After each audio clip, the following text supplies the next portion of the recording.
Welcome back. This is our second podcast of Memoirs of a Psychiatrist. I hope you got a chance to watch and listen to the first podcast, and my thanks to my friend Lou here. My pleasure. And if you haven't been able to listen to or watch the first podcast, please go to your Facebook Live page. I'll go to Memoirs of a Psychiatrist. The link is right here on the video. Make sure you like the page and then check out the video section. All the podcasts we've done to this point, because we don't know when people are listening, all the podcasts we've done will be available for them there. They can catch up on just about everything. So just as a brief summary of what we did in the first one, so that if in case you weren't able to watch, I basically talked about the what propelled me towards hypnosis. I was in medical school. As a 20-year-old, I saw a hypnosis show in Bombay, India, Mumbai, and it fascinated me. And from there, I learned about hypnosis. So that's and I talked a little bit about what the future podcasts are going to be all about. Right. And that will be basically the use of hypnosis and how I hypnotized it, as I'm going to talk about today, which led to me using hypnosis to solve a lot of help the police solve a lot of unsolved murders, bank robberies, crimes, kidnappings. You've got a criminal element. You're also using it in treatment for personality disorders and things like that, and just exploring the power of the mind. This is just the journey you've been on since you, as a psychiatrist, ran into hypnosis. That's right. Yeah. And so that was the first 15 or so years of my career, and it sort of faded away as I got into other things, and I'll talk about that. You'll see in the first podcast I talked about what else shaped me in the last 50 years, and I hope you will find that very interesting. All right, so we have come to New York. We're in America. You have learned hypnosis, and you are a resident now at a New York hospital. New Jersey hospital. New Jersey hospital. And you're finding various ways that hypnosis comes back into your life and into your practice. Right. So, just imagine a 23-year-old first-year psychiatry resident who's got nothing but time on his hands.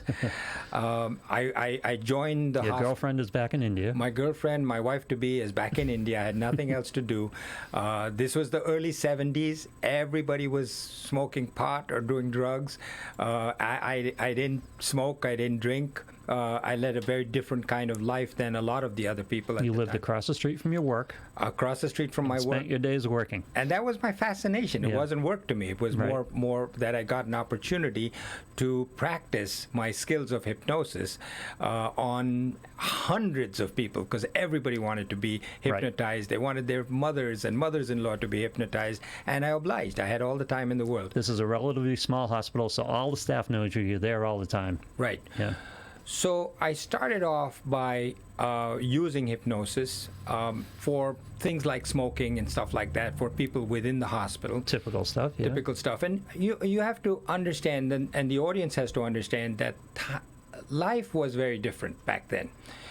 Today, one has to be very careful about what one does for fear of litigation. Yes. At that time, somebody came and said, "Hey, could you hypnotize me?" You'd say, "Sure, no problem." Right. You could do it in an office. You could do it in a conference room. Nobody thought twice about hypnotizing somebody. Today, I'd be thinking twice about doing something. I would imagine, yes. But at that time, it was very easy. And as I said, just as an aside, when I first came to this country and I was a first-year resident, I was shocked when I went into the hospital. Everybody had a cigarette in their mouth. Oh, I know. Patients had cigarettes in their mouth. They would be smoking while they're in bed. Physicians, when making rounds, would have cigarettes in their mouth, and they would tap it onto the ashtray that was on the side of it. Isn't that incredible? The patients' rooms were filled with cigarette smoke. People were doing marijuana. People were drinking alcohol. TV was black and white. You had these rabbit ears. You only had, I think, 4 channels: ABC, NBC, PBS, CBS, and Channel 13, PBS. Yeah. And everything sort of was finished, if I remember correctly, at 9 o'clock. And people had nothing else to do. By 9:30, people were 10 o'clock maximum. People were asleep. They'd wake up early. They'd come to work. But they were bright-eyed and bushy-tailed Yeah, when really? they came Yeah. to work. At some point in the 70s, the TV network started experimenting with late-night TV. Right. And they started showing Roots and Muhammad Ali boxing and stuff like that Right. started going into like 9 o'clock, 10 o'clock. And people would start watching the Past prime time. past prime time, and Yeah. that became prime time. Yep. And then Ted Koppel used to come on at like 11 o'clock at night, and people would come to eyes. Before my very eyes, I saw our nation turn into a yawning, tired, I'm so tired today kind of thing. Such an interesting observation. Yeah. Yeah. I never saw that before. Yeah. But I digress, so I apologize. That was life back then. So I had nothing to do but to go to the hospital anytime somebody wanted me. Right. As a first-year psychiatry resident, one of the first patients I got was a case of multiple personality. To disguise who she was, I will call her Connie. Her name is something different. She came to the emergency room, and the emergency room staff said that she'd taken an overdose of pills, possibly a suicide attempt. So she's non-diagnosed when you see her. Right. She just showed up at the ER. She showed up at the Yeah. ER. Her family wasn't there. She was by herself. She took this overdose of pills, like 5 or 6 pills, and lithium. And so she was admitted to the hospital thinking that she was possibly suicidal. When I saw her the next morning, and this is what happens when you have time on your hands. You have all the time in the world. You can sit and talk for an hour and a half, where somebody else in today's day and age might Yeah. take, You much get of that. 3 minutes with a doctor nowadays. Yeah. Well, Yeah. it's not that bad, but Yeah. so I had all the time in the world. I don't remember how much time I spent with her, but it was a small unit. It was like 20 patients, and I was in charge of all of them, and I had Right. 24 hours. So I had all the time in the world to speak to her. And as I kept talking to her, I said, "Why did you take these pills?" She didn't sound to me like she was a suicidal patient. She took them, she said, because she lost time. And I said, "What does that mean, lost time?" And she kept saying, "Because I lost time." Yeah. And I said, "What does that mean, Connie? What does that mean, lost time?" And age-wise, we're probably around the same age. Yep. I was 23. I think she might have been around that time age. And so finally, she said, "Lost time means lost track of days." And I said, "What does that mean, lost track of days?" Interesting. And then she was very hesitant to tell me. It turned out later that what she was saying is when she switched from one personality to the other, Yep. she didn't know what had happened. Right. When she came back to her main personality, which was Connie, the other personality, she called her Jana. And it's interesting because Jana, Yeah. the Latin god Janus, is a two-faced god. Interesting. So so she picked the name for her personality as Jana. Now Connie, Did she know that, or did she must that have known just that. what she came up with? no, she was a very Yeah. bright, very well-educated young lady. So she knew because she was must have losing known. time. She was So she, experiencing other personalities. well, she didn't know that another personality existed. She just knew that Time disappeared. time disappeared. She Yeah. said, it was Thursday evening. That's the last I remember. And the next thing I know, it's Monday morning. I don't know what happened. But she had had this happen to her before. She'd been in hospitals, and she told them these kind of stories. And some doctor had put her on lithium, thinking that she's bipolar. At that time, bipolar was known as manic depressive illness. So they said, "You must be manic depressive." And that's what often happens, where people Yeah. give her a prescription, and she was religiously taking this lithium every day, thinking that she's manic depressive or bipolar. And so she lost time, and so she took all these pills at one time To catch up. to catch up. And so somebody said you should go to the hospital, and a friend or whoever brought her to the emergency room. Wasn't a suicide attempt at all. Right. And she kept telling me that. But I was more interested in what happens with this lost time. Mm-hmm. As it turned out, she was a very meek, mild-mannered kind of person, that when she got enraged, when she had any emotions that were unacceptable to her, anger, sexual feelings, aggression, anything that was unacceptable other than the meek, mild person she was, she would change personalities. And Jana would then come out and say the things that Connie was not able to. Alter ego? A different personality. Different personality. Yeah. And she would say these things in a way that people were shocked. One time she switched right in my office in front of me, and I was so shocked. I was sitting there with her. Here she was, hunched up, looking down, looking down at the floor, not making eye contact. And I said something that didn't sit right with her. And she was silent for a few minutes. And I kept saying, Connie. She didn't open her eyes. She was dealing with these feelings that she didn't want to deal with. And then all of a sudden, she sat up, bolt upright. Her face it was like a different person. I was so shocked. My body turned cold because it was like she changed right in front of me. And then this new voice, new command from Jana would come out, and she says, who the hell do you think you are? And those kind of things. Yeah. And I said, who are you? And she said, I'm Jana. Who the F do you think you are? Oh, my God. Yeah. So it was fascinating. But anyway, I had supervisors at the time, and I talked to them, and don't forget, Prozac hadn't come out at that time. Right. This was 72, 73. We had no psychiatric medications other than Thorazine, Mellaril, lithium, stuff like that. So these were not medications to treat somebody that had multiple personalities. So they said long-term psychotherapy, psychoanalysis, which was, what was available at the time. And that wouldn't have worked for her. I said, how about hypnosis? And they didn't know much about hypnosis, my supervisors. Yeah. They knew about hypnosis, but none of them had ever learned how to do hypnosis or whatever. Turned out that hypnosis is the chosen method of treating multiple personalities. And I just happened to do this hypnotizer. Turns out since, or that was it at the time? At the time, I don't remember whether it was or not. I mean, we didn't have an internet at the time. Yeah. I mean, you'd have to look through different magazines. Interesting, yeah. So we didn't have an internet. You'd have to look through different books and magazines. And so how did your supervisors react? Because I'm fascinated with this. Like I said, when I met you, having a little hobby interest in hypnosis, I had never met anyone with credentials, a medical professional who was practicing hypnosis. What was the climate at the time within the medical community? How did they react to you saying, hey, let's try hypnosis? Well, it wasn't frowned upon. Yeah. Nothing was, nobody had anything negative to say about it, but they didn't have any experience with it. They said... Because there's people in two camps. There's the people who see the stage shows and say it's a trick, it's magic. Yeah. It's a magic trick, and and then I'm curious what professionals felt about it and feel about it. Well, I can only tell you my experience with my supervisors, and I had like 5 or 6 supervisors, all of whom would come together and they'd sit around like a panel, and I would present to them, and they would tell me what to do. I did not experience them being negative or critical about it. They were open to it. They were open to it. They didn't know much about it. They say, if it works, we don't know what else to do, and I don't think this Connie is going to come to you for 5 years for therapy, and we're not even sure that 5 years worth of therapy is going to help her anyway. Right.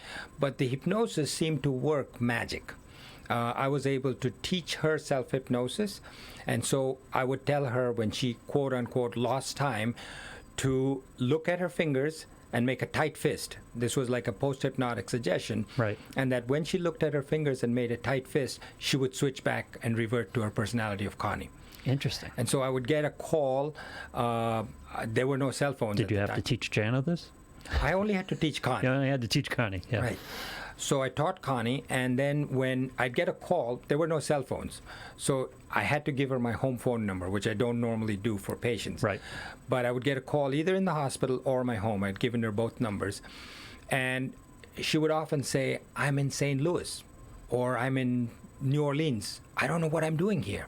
This was now Connie after Jana took her there. She just came back to Connie in a whole nother location. And she'd say, I don't know where am I? How did I get here? And I would say, or she would call as Jana and say, you effing doctor, you did this, and I'm now in New Orleans, and it's all thanks to you because you, whatever. And I'd say, Jana, just look at your fingers. And she'd say, why? And I said, just look at your fingers. She would look, and I said, make a tight fist. So why? Just make a tight fist. Make a tight fist, and next thing, Connie would be talking to me on the phone. And I'd say, Connie, fortunately, she had a very well-paying job. She was affluent. I would hope so, yeah.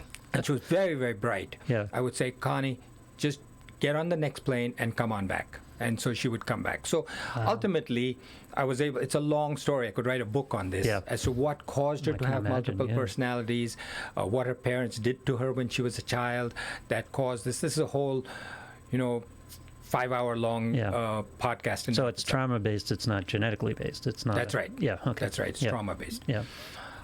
So that was my first foray, and then I did grand rounds in the hospital, so everybody attended, and when I would talk about hypnosis, people would be interested, and they say, oh, this guy, this 23-year-old resident is presenting, let's go, and they would come.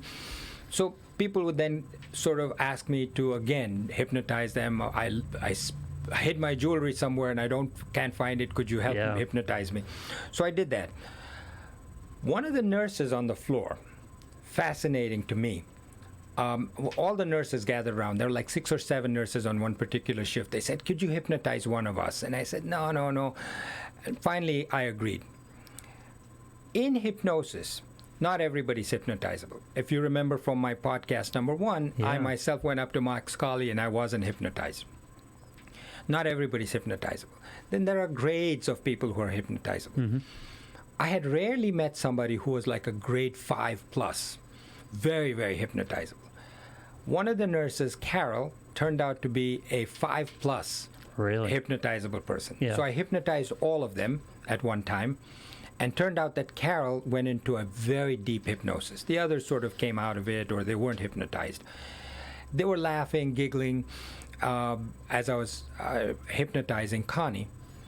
And I found out that this was the person, in all the time I'd been doing hypnosis, I had never seen somebody go in as deeply as Carol went in. Interesting. So... and you can see this right away. I could see it right away, having done this a few times. So I started to regress her. And I don't know what made me do it. I mean, I'd read about it in books and magazines and articles on hypnosis about age regression. So when she got down to like age 5, she became physically, visibly like a child. Mm-hmm. And you could see her voice change, becoming more childlike. Yeah. And she started crying. And I said, what's wrong, Carol? And she said, he took my pencil, and the one with the eraser on it or something like that. Yeah. She was crying and she wanted her pencil back. And later on, she confirmed that actually did happen to her. There was one very traumatic thing that happened to her. Yeah, she was still holding on to it. She was still holding on to it. So she confirmed to me. So I regressed her back further. I'd never done anything like this before. And I said, okay, now you're in your mother's womb, and now go back further.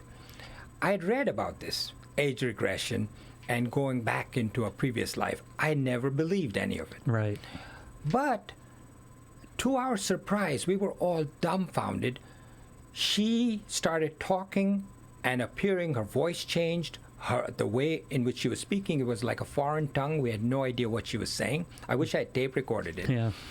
But it was a language. It seemed to all of us. We all agreed afterwards that this was a different language that she was speaking. I got scared. Because she looked different, she sounded different, she was saying different. I said, what happens? I've never done this before. It was such a profound change. It was such a startling effect. Exactly. Yeah. And none of my supervisors knew anything about hypnosis. I said, what am I going to do if she's stuck there or something bad happens? Yeah. Although I had read that there's nothing bad that can happen under hypnosis, I said, still, I wasn't sure. I was just 23 years old. It's just unsettling. I quickly brought her back, made sure that she was still intact. I made her talk to me at the current day, age. And I was confident that this was back. Did you walk her back, or did you bring her back immediately to herself? In other words, did you... I slowly brought her back, because I didn't know what I was doing. I still don't know, by the way. I've never done age regression since then. After I brought her back, I was a little nervous. All the girls in the room were fascinated. They were no longer laughing or giggling. No. They were looking at her. And she had no memory. She came back and she was like looking around the room. What are you all looking at? Right. So everybody said to her, Carol, you okay? She said, yeah, why, what? And we talked to her to make sure she was. When I met with my supervisors after that, I'd always told them about my stories about treating patient on the 4th floor with migraine, or treating such and such with ulcerative colitis, or this multiple personality with hypnosis. At the same time, I was learning about psychopharmacology and psychotherapy and psychoanalysis. I finished psychoanalytic school and psychodynamic psychotherapy, and psychiatry. But when I would talk to them, we would talk about what I was doing with patients here in the hospital, which was mostly hypnosis. Right. When I told them about Mostly hypnosis? mostly hypnosis. Mostly? Wow, Yeah. interesting. So they said, look, you're forbidden to do any more age regression. Yeah. You may not do it.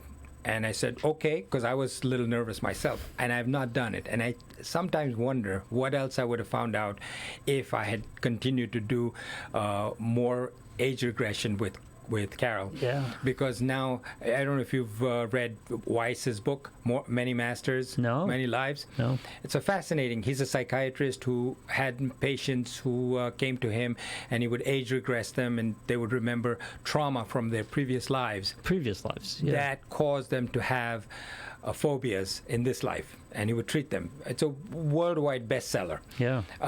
So now that I read that, I said, oh man, I had this chance with this patient, with Carol, and I never did it, or since then with anybody else. Yep. Once forbidden, even though I'm no longer Oh, yeah. a student or resident, I've never done it again. So I don't know how much time we have left, or should I move this to the next podcast with these? Let's tease the next podcast. Okay. Yeah. So from here, one day I got a call, Lou, and I got a call about a patient who was in ICU, and I was in my apartment next door to the hospital, and I said, well, what can I do? And I went over to see this patient in the ICU, and actually he had already been read his last rites, and he was considered to be, he was a young man in his 20s, and using hypnosis, I was able to reverse that. He came back to life. So it was So fascinating. this man had been read his last rites, given Yes. his last rites. Right. Yeah. You're not read. I'm thinking of the criminal. Yeah, I know. It's kind of thinking the same thing Yeah. too. He was given his last rites. given his by the last priest. rites, and you were called I was called. to let's give hypnosis a whack. Yeah. Well, they said, I can talk about this in the next Yeah. podcast as to why I was called, because it was strange to me why a psychiatrist would be called Yeah. for somebody who is dying in the ICU. But that's going to be our next podcast. All right, so check for that podcast on Memoirs of a Psychiatrist, the Facebook page, the video section on your left will have all the videos we've done. We're not sure when you're watching this. Maybe hundreds of videos there. We don't know. But there are other videos to catch up on. The first podcast, certainly. Find out the next story about this man who was given his last rites, and then hypnosis brought him back. Thank you, Lou, and thank you all for watching and listening, and I look forward to seeing you again next time.